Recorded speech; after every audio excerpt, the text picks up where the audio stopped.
Hello ladies and gentlemen, Top Hat Gaming Man here, and welcome to another one of my videos. I got asked recently a fantastic question by one of my patrons, and that was, do I think they will ever release a Dreamcast Mini? Whilst I will get to that later on, it did get me pondering, what if Sega did release a Dreamcast Mini? So that's going to be a big bulk of today's Patreon Q&A video. But before we get to that, I would just like to thank all of my patrons once again for continuing to support this channel. Like, this channel recently has been on the rise. Like, I'm over 8,000 subscribers now, and the channel's only 18 months old. So seriously, I want to thank all of my patrons for continuing to support me, and I'd also like to thank literally every single one of you at home for continuing to watch all of my content. It's great. I'm literally slowly beating and crushing that horrible thing they call the YouTube algorithm, which loves to keep tiny creators down, such as myself. But I will continue to fight my way to the top and defy that big corporate company, I suppose. Anyway, as I said, this is a Patreon Q&A, so it's all about answering the questions from my patrons. But anyway, before we get to that as well, a question I get asked pretty much, I'd say almost every video, is I have people triggered in the comment section fairly regularly because they say to me, "Oh, you're the Top Hat Gaming Man, why aren't you wearing a top hat?" So I have to answer the same question over and over and over again, so I thought I would answer it in video form for a change. Basically, I am a man of the world.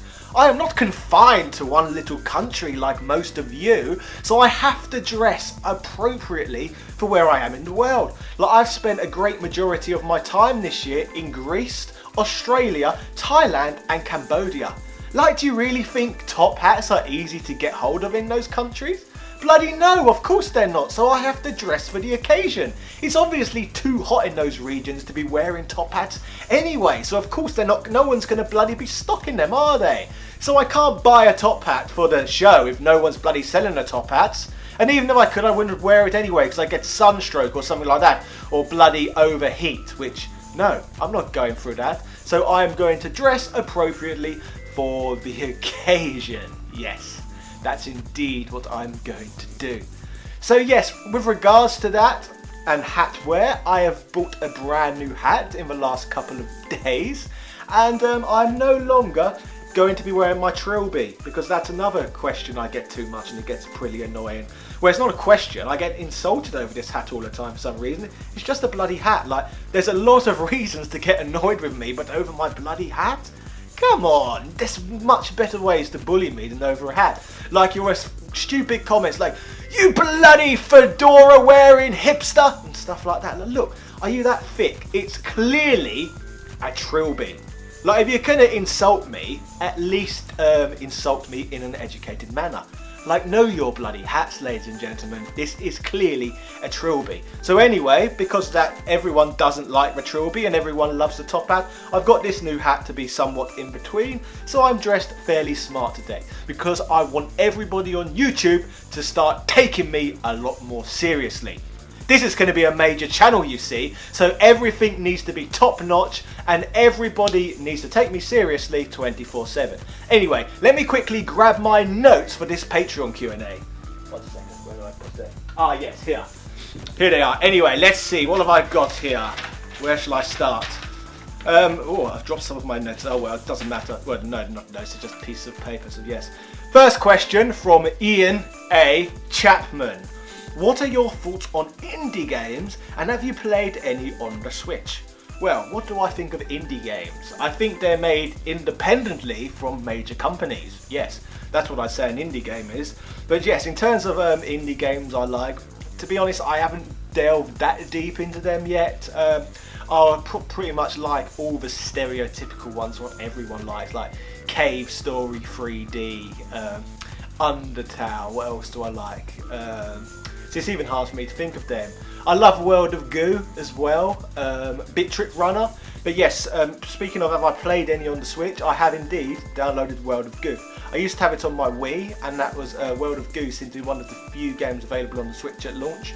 So yes, I have World of Goo on my Switch, and I remember playing it quite a lot on my trip from Australia to Greece earlier this year actually. So yes, indie games, do I like them? The ones I've played, yes. And on my Switch, I have indeed got World of Goo. Next question from Andrew Bizansky. What comics did you like growing up? Well, since I know this is a global channel according to my analytics, 150 people from 154 different countries have watched over the last 30 days. My favourite, the reason why I'm saying that is because the comics I grew up and enjoyed were very, very national, British comics, great British comics. I grew up reading The Beano and The Dandy, two bloody fantastic comic books, which on the whole were aimed at children, and they were amusing. I found them very amusing, charming comics, and I believe they go back a long time, maybe into the 1940s, even longer before that, or maybe just after that. All I know is they're very, very old comic book series, and when I was buying them at 9 years old, I think they used to cost me about 38 pence per issue. But yes, great characters. Dennis the Menace, Desperate Dan, the Bash Street Kids, Roger the Dodger, Minnie the Minx, all great characters, far more entertaining than the likes of bloody Spider-Man, Batman and Superman, all that mainstream tripe. Ugh. I joke anyway. Yes, I did like all the Marvel and DC stuff whilst I was younger, but I suppose it was never at the forefront of my entertainment. It was just something that was there, what I enjoyed.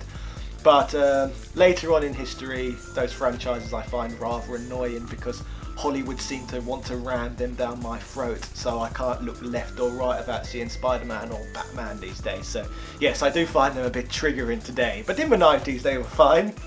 Andrew's other question, would you ever consider doing a collaboration with another wrestling gamer, such as Austin Creed of Up Up Down Down?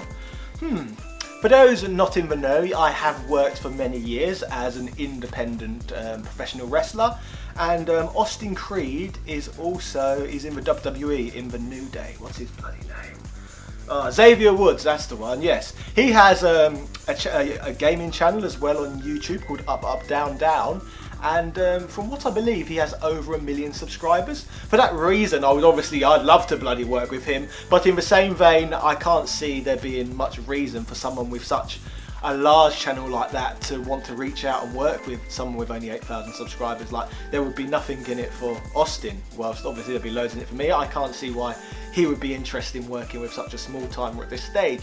Maybe down the line as I grow, maybe he would become more interested then, but from my experience, wrestlers don't do other wrestlers favours. No. But yes, speaking of that as well, 1 million subscriber channels, to be fair, it's not out of the ordinary for that to happen sometimes. Like, well, I suppose it's not ordinary, but recently Ashens has reached out to me and he's got 1.3 million subscribers. He appeared in my Sega Saturn video the other month, and he's set to appear in my Dreamcast one I have coming up as well. So there are some nice charitable YouTubers out there with over 1 million subscribers, and bloody Ashens seems to be one of them. What a nice man. Next question, Helen Fairgraves, worthy one. Are there any gaming genres styles that you have just not been able to enjoy? Do you feel as though you are missing out on something fun because everyone else seemed to love them? I can't stand first person perspective and stealth games, and I am dismayed at the amount of fun that I am apparently missing out on. Right, Helen, that's a rather interesting question, I must say. Fairly often I suppose, well, it's hard to explain. Well, no, it's not hard to explain, I'm just having trouble getting my words out, yes. But yeah, what it is most of the first-person games, of the popular ones of course, and the stealth games, the popular ones of course, they're aimed at the core gaming demographic. So essentially, they're aimed at everyone. But the way I look at it, if a game is aimed at everyone, and it's enjoyed by everyone, then in all likelihood, it's not going to be an enjoyable gaming experience for gaming connoisseurs such as ourselves. Like, let's compare it to wine drinking, for example. If you have tasted thousands and thousands of different wines, then you're going to have a rather sophisticated palate. So you're going to need really, really top-notch wine in order to get enjoyment out of it, aren't you? I see gaming much in the same way. Like, I am not going to find enjoyment out of Call of Duty or Assassin's Creed, for example, because I've played so many thousands of games. So they're not bringing anything new to the table for myself. And it would be much the same for yourself, I suppose. So yes, because I've got such a sophisticated taste palette, I'm not going to get enjoyment out of, say, someone who drinks a couple of cans of Stella a night. Do you know what I mean? Yes? Basically, I like wining and dining in fine restaurants. The sort of people who play Call of Duty and Assassin's Creed, they're happy with McDonald's. Next question from Zarek, a gentleman who runs a nice gaming channel with over 50,000 subscribers. Zarek was actually kind enough to invite me to appear as a guest on one of his videos recently, which was a lovely gesture, I must say. So thank you for that, Zarek. About once a week I get someone telling me YouTube has unsubscribed to them and my videos didn't show up in their box. Having missed your Vita video due to it not showing up for me, I can confirm this happens. Any similar complaints? Yes, I've not had it happen to me personally. However, I have had other people tell them that has happened to them. And the way I see it is because I'm a really small-time YouTube content creator. I'm only 18 months old and only 8,000 subscribers. YouTube have absolutely no reason to push my content. So they don't care if I get buried under everything else. It doesn't affect them. I'm not generating enough revenue for them. They want you to watch the likes of MTV videos and Ellen DeGeneres, like corporate crap like that. They don't want you watching small creators like me. And even if they did, like, as a small creator, I'm not the sort of content they'd want to push.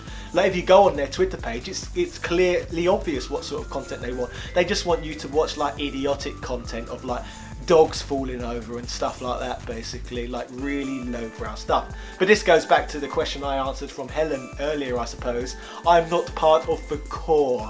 So yes, they're not interested. If I was really core and just made videos of like dogs doing stupid things, then I'm sure YouTube would love my content and would love to push me. But until then, they will keep pushing me to the back of the queue, and I would just have to keep it, excuse the pun, raising against the machine until I have a subscriber base big enough that YouTube get forced to push my content more. Yeah. Final question and the grand finale. Obviously, because it's the most clickbaity question I got asked in this Q&A. The question from Jack of All: will Sega release a Dreamcast Mini? Right, obviously this is just an opinion question rather than fact. But my opinion would lead me to say, no, I don't think they'll release a Dreamcast Mini. Sega are bloody idiots, and what's the best they can do these days? Like, release horrible Sonic games that appeal to the furry demographic, I suppose. That's the best Sega normally do. But to be fair, it wouldn't surprise me if another company wanted to make a Dreamcast Mini and Sega give them the licensing rights to be able to do it. Like, what's the other company? 80 Games, I think, that they make some like sort of like Master System and Mega Drive Mini devices. I know they've made the handhelds at least, so if you're interested in a Mega Drive handheld, you can get one of those made by 80 Games. So yes, maybe 80 Games down the line will release a Dreamcast Mini. And if they did release a Dreamcast Mini, let's discuss what games would have to be on it. And let's think about it realistically as well. So obviously first party Sega games, I suppose you'd expect. And looking at the Nintendo mini consoles, there's often Capcom games on there as well. So I think it'd be pretty obvious we would most likely see Capcom games on it too. So yes, I've made a list of 15 games I think the Sega Mini would have to include. Dreamcast Mini, I must say. And I've also put out a few games on the list I think we would never see on a Dreamcast Mini because you need peripherals ideally to enjoy them. Like Seaman, for example, that was a big Dreamcast game, but you needed a microphone. Samba de Amigo, another big Dreamcast game, but you needed the maracas. Well, to enjoy, as I said, you should have had the maracas. And obviously the House of the Dead games too, because you needed a bloody gun, didn't you? And CRT TVs supported light gun functionality, didn't they? And modern flat screen televisions, you can't use light guns anymore. So yes, these are the games I've wrote down, a mixture between Capcom titles and Sega titles. I suppose I would expect to see Power Stone 1 or 2 on a Dreamcast Mini, was it 3D arena fighting games. They were nice Dreamcast games, so I think we'd see those.